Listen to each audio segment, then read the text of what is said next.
mahasiswa Politeknik Negeri Medan jurusan akuntansi, program studi akuntansi keuangan publik. Pada kesempatan kali ini, saya akan melanjutkan pembahasan oleh teman saya sebelumnya tentang audit siklus akuisisi dan pembayaran. Di video sebelumnya, teman saya Orina Margaret Tambun telah menjelaskan akun-akun transaksi yang berhubungan dengan siklus akuisisi dan pembayaran. Teman saya Mega Silviana telah menjelaskan metodologi untuk merancang pengujian, pengendalian, dan pengujian substantif atas transaksi. Dan kesempatan kali ini, saya akan fokus membahas tentang metodologi untuk merancang pengujian atas rincian saldo utang usaha. Nah, seperti yang telah kita ketahui bahwa utang usaha adalah kewajiban yang belum kita bayar. Dalam siklus akuisisi dan pembayaran, utang usaha sangat penting untuk diaudit karena utang usaha dapat mempengaruhi transaksi-transaksi yang lain. Utang usaha dapat sangat berpengaruh terhadap penyajian laporan keuangan. Utang usaha contohnya adalah pembayaran atas akuisisi barang dan jasa yang belum kita bayar, atau pembelian jasa atau pemakaian jasa yang belum kita bayar, pembelian barang yang belum kita bayar, atau pemakaian beban utilitas seperti air, listrik, telepon tapi belum kita bayar. Nah, itulah utang usaha. Pada penjelasan teman saya sebelumnya oleh Mega Silviana telah dijelaskan metodologi untuk merancang pengujian, pengendalian, dan pengujian substantif atas transaksi. Nah, jika pada proses tersebut telah didapatkan hasil yang sangat memuaskan atau hasil yang bagus terhadap pengendalian internal yang telah diterapkan dalam perusahaan tersebut, dikatakan bahwa pengendalian internal yang diterapkan dalam perusahaan si klien telah efektif dijalankan atau bagus dijalankan, sehingga dalam proses tersebut dapat dihasilkan hasil yang bagus. Mungkin saja para auditor tidak perlu lagi melakukan audit dalam rincian atas saldo utang usaha. Namun, karena seperti yang telah saya sampaikan sebelumnya, bahwa akun utang usaha ini adalah salah satu akun yang sangat penting, yang sangat memiliki pengaruh terhadap transaksi-transaksi yang lain, dan memiliki pengaruh yang sangat penting terhadap penyajian laporan keuangan, maka pada umumnya auditor tetap melakukan pengujian terhadap rincian atas saldo utang usaha. Nah, di dalam melakukan perincian atas saldo utang usaha, pengujian atas saldo utang usaha, ada 3 tahap yang harus dilakukan oleh auditor. Ketiga tahap tersebut adalah tahap pertama menilai, tahap kedua merancang, dan tahap ketiga melaksanakan. Nah, di tahap pertama menilai, apa-apa saja yang akan dinilai oleh auditor? Ada 3 hal yang akan dinilai oleh auditor. Yang pertama adalah menilai risiko bisnis klien yang mungkin mempengaruhi saldo utang usaha. Yang pertama, menilai risiko bisnis klien yang mungkin mempengaruhi saldo utang usaha. Yang kedua, menilai materialitas kinerja dan resiko inheren. Yang kedua, menilai materialitas kinerja dan resiko inheren. Dan yang terakhir, menilai pengendalian internal yang telah ditetapkan dalam perusahaan tersebut. Setelah melakukan tahap pertama, tahap kedua yang dilakukan oleh auditor adalah merancang pengujian, pengendalian, dan pengujian substantif atas rincian saldo utang usaha. Tahap kedua yang dilakukan oleh auditor adalah merancang pengujian, pengendalian, dan pengujian substantif atas rincian saldo utang usaha. Dan yang ketiga adalah melakukan prosedur analitis dan pengujian rincian saldo utang usaha tersebut. Nah, masuk ke tahap yang pertama. Di tahap yang pertama, auditor akan melakukan penilaian terhadap 3 hal. Yang pertama, menilai risiko bisnis klien. Apa artinya? Seiring dengan perkembangan zaman yang terjadi sekarang, perkembangan teknologi yang sangat pesat tentu sangat mempengaruhi terhadap sistem pengendalian yang telah diterapkan di suatu perusahaan. Penerapan teknologi sistem terintegrasi atau just in time sangat memiliki pengaruh yang sangat besar terhadap proses bisnis suatu perusahaan. Misalnya, jika si perusahaan klien telah menerapkan sistem yang terintegrasi atau sistem yang menggunakan sistem pencatat yang terkomputerisasi, jika mereka melakukan pembelian barang atau jasa, mereka akan langsung mencatat. Tapi jika si vendor belum melakukan sistem yang terkomputerisasi atau terintegrasi, maka akan terjadi perbedaan pencatatan antara si vendor dengan perusahaan si klien. Mungkin saja akan terjadi salah saji material terhadap penyajian saldo utang usaha antara si vendor dengan perusahaan si klien. Mungkin akan terjadi perbedaan lebih besar saldo utang usaha di perusahaan si klien daripada piutang yang terdapat di perusahaan si vendor. Atau kebalikannya, sistem terintegrasi telah ditetapkan oleh si perusahaan vendor tapi si perusahaan klien belum menerapkan. Maka hal ini akan sangat berpengaruh terhadap saldo utang usaha yang dimiliki oleh si perusahaan klien. Mungkin saja akan terjadi salah saji material yang dalam penyajian saldo utang usaha. Atau yang kedua, bisa saja antara si perusahaan si vendor dengan si perusahaan si klien sudah memiliki sistem yang terintegrasi. Jadi antara kedua perusahaan tersebut sudah terhubung dalam satu sistem yang terintegrasi. Ketika si perusahaan klien membeli barang kepada perusahaan si vendor, maka akan langsung tercatat, akan langsung terkomputerisasi pembukuan dan dicatat dalam sistem akuntansi yang terkomputerisasi. Namun, karena sudah terhubung dalam suatu sistem yang terintegrasi, mungkin saja si vendor bisa secara bebas masuk ke dalam sistem si perusahaan klien dan mengecek saldo utang usaha mereka tersebut. Jika hal itu terjadi dan di bawah pengendalian yang tidak layak atau tidak tepat, mungkin saja akan terdapat salah saji yang material dalam pembuatan atau dalam penyajian saldo utang usaha.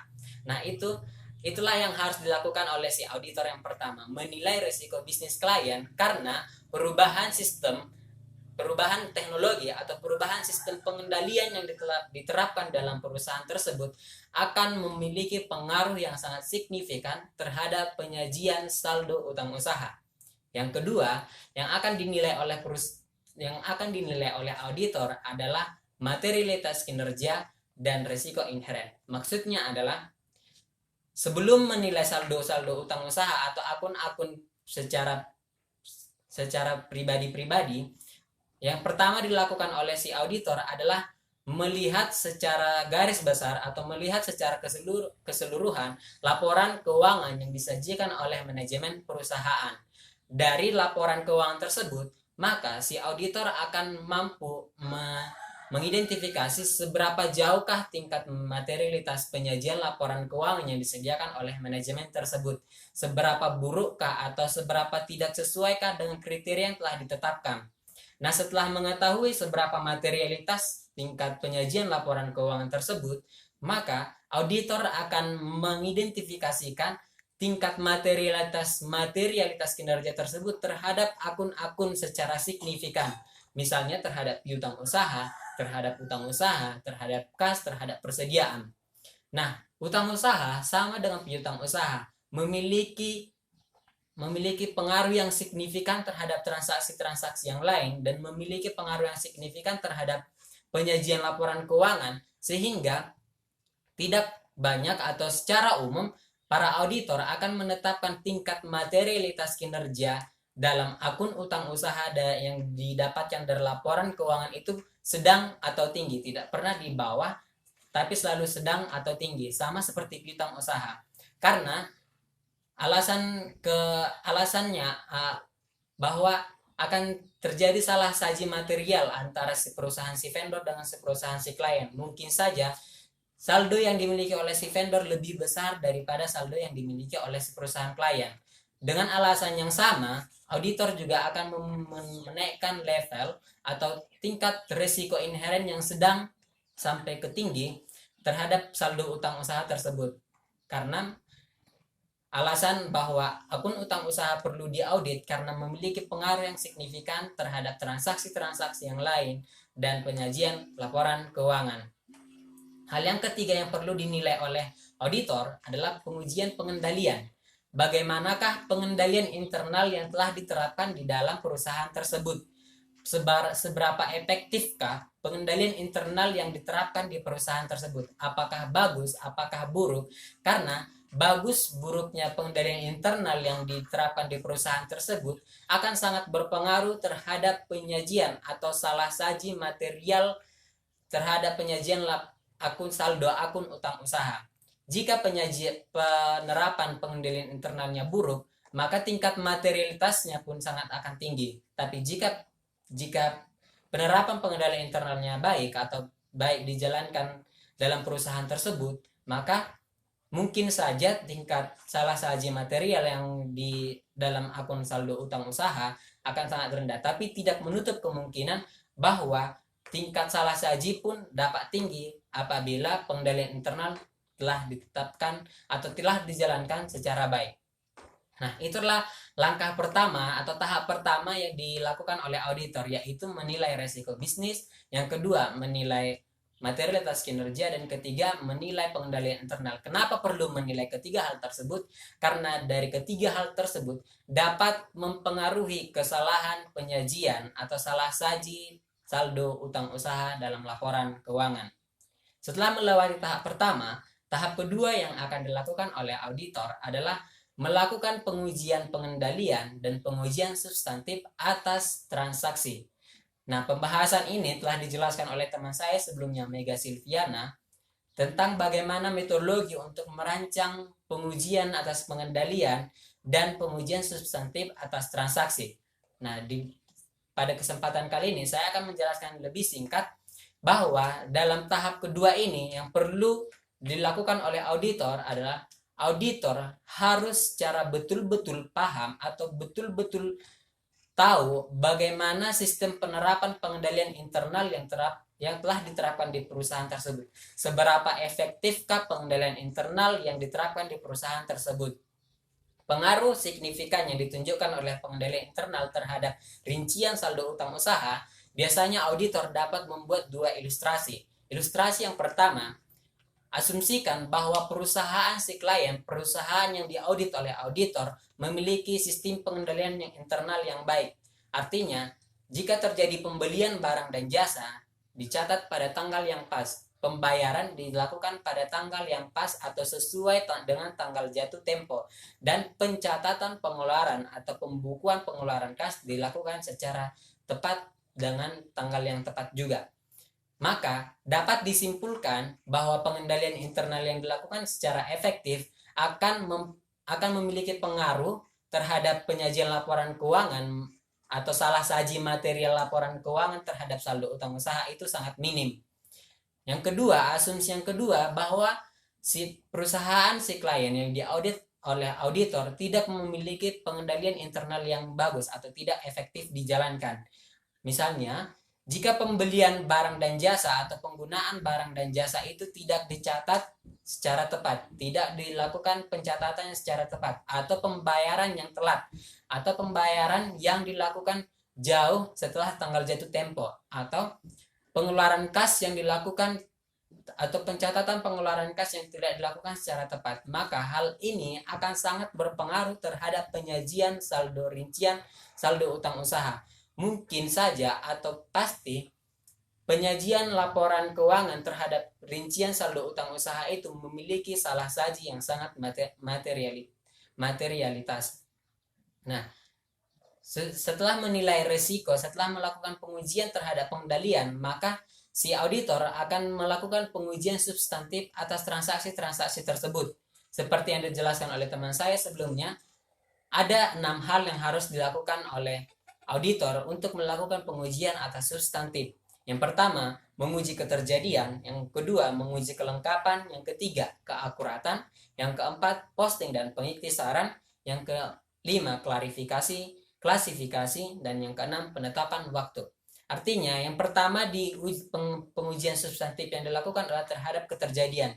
Artinya, apakah akuisisi itu, apakah betul-betul terjadi, apakah ada betul-betul terjadi transaksi pembelian barang atau jasa. Itu yang dinamakan keterjadian.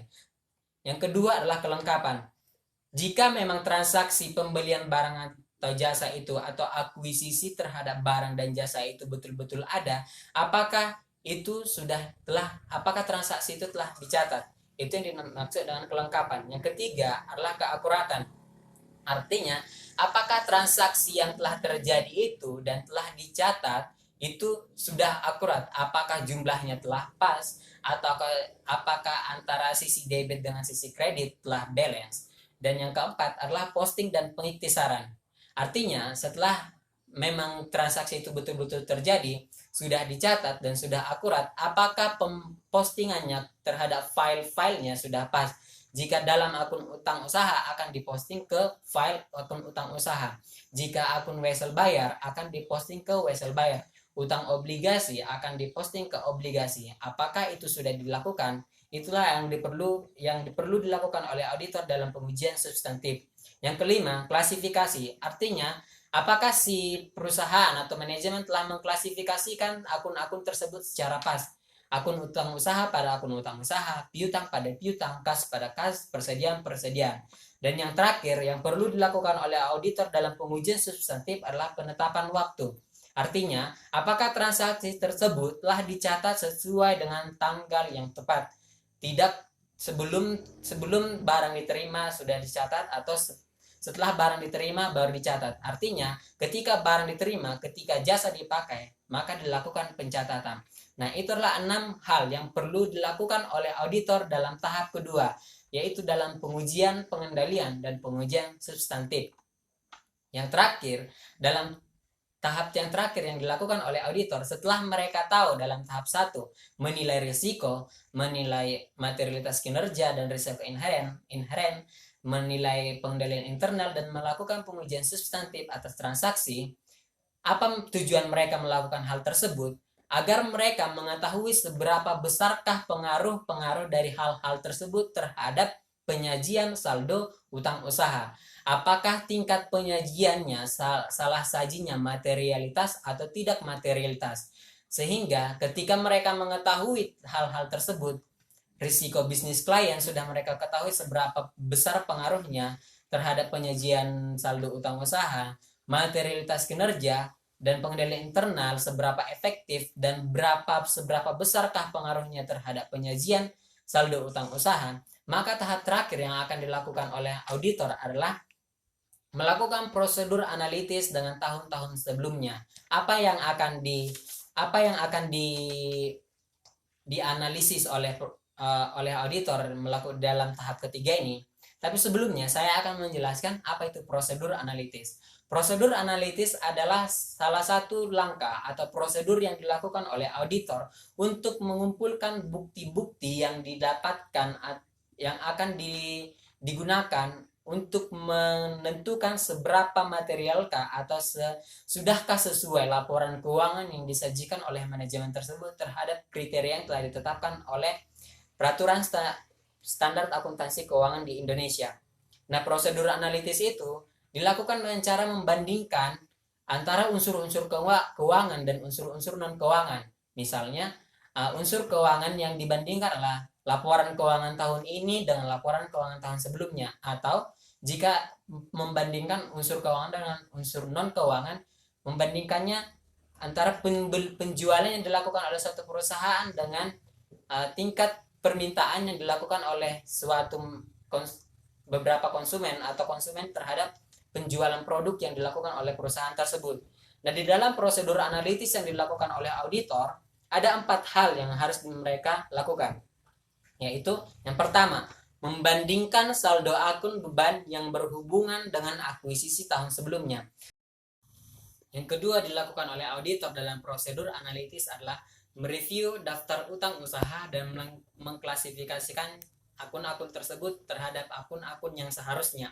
Misalnya, utang usaha pada utang usaha, utang individu pada utang individu, utang obligasi pada utang obligasi, utang non-vendor pada utang non-vendor, dan utang berbunga pada utang berbunga. Yang ketiga, membandingkan utang individual dengan tahun sebelumnya.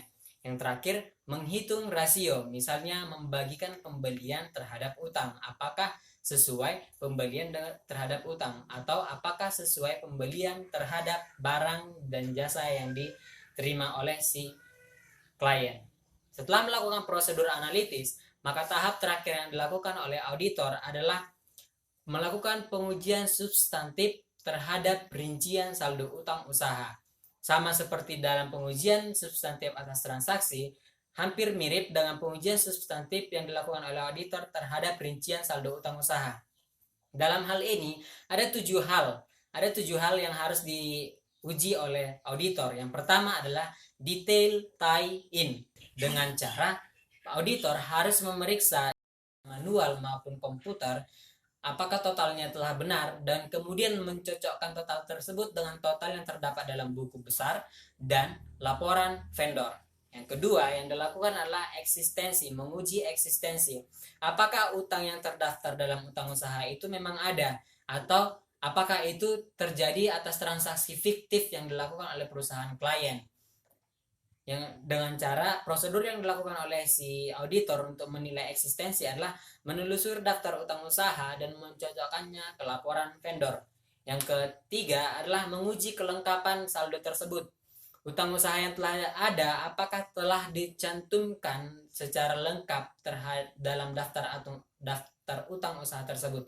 Jika transaksi utang terjadi, apakah transaksi tersebut akunnya telah dimasukkan atau telah dicatat ke dalam daftar utang usaha. Yang keempat, jika transaksi itu telah terjadi, jika telah dicatat transaksi utang usaha itu telah dicatat, kemudian si auditor akan melakukan pengujian terhadap keakuratannya, apakah jumlahnya telah pas, apakah sisi debit dengan sisi kredit telah pas atau balance.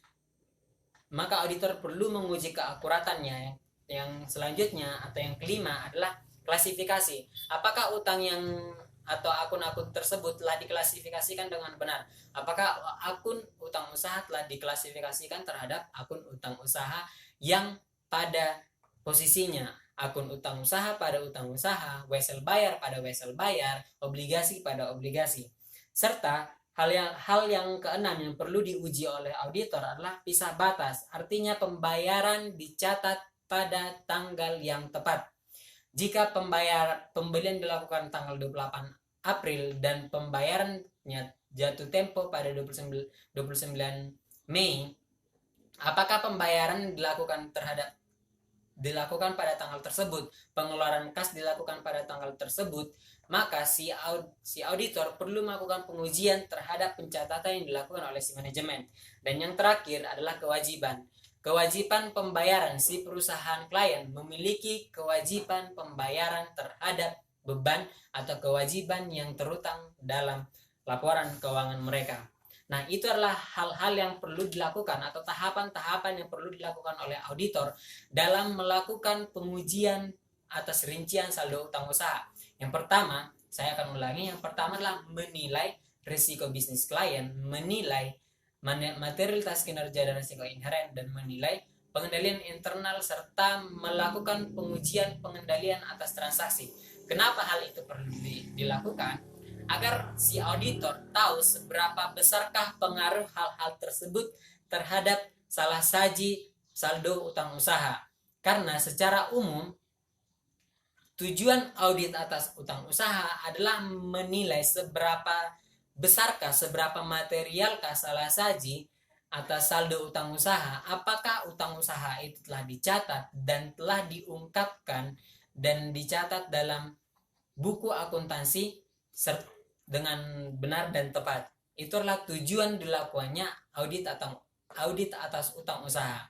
Nah, hal yang lain yang berkaitan dengan audit atas utang usaha yang perlu diperhatikan adalah reliabilitas bukti atau seberapa andalkah bukti yang dapat diperoleh oleh si auditor selama mengaudit.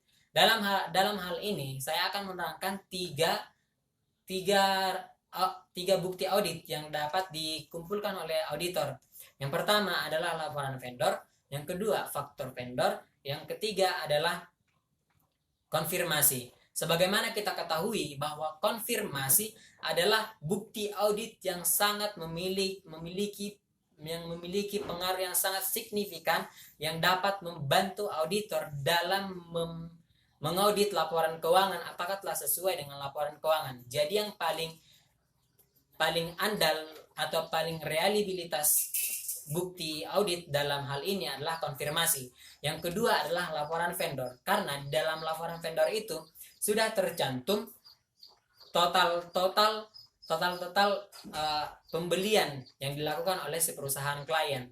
Jadi si auditor tidak perlu lagi mengeluarkan tenaga untuk menjumlahkan total pembelian yang dilakukan oleh si perusahaan klien dibandingkan dengan faktur vendor. Faktur vendor bisa saja faktur vendor hilang. Jadi faktur vendor lebih minim tingkat reliabilitasnya dibandingkan dengan laporan vendor dan konfirmasi yang didapatkan oleh auditor selama melakukan proses audit.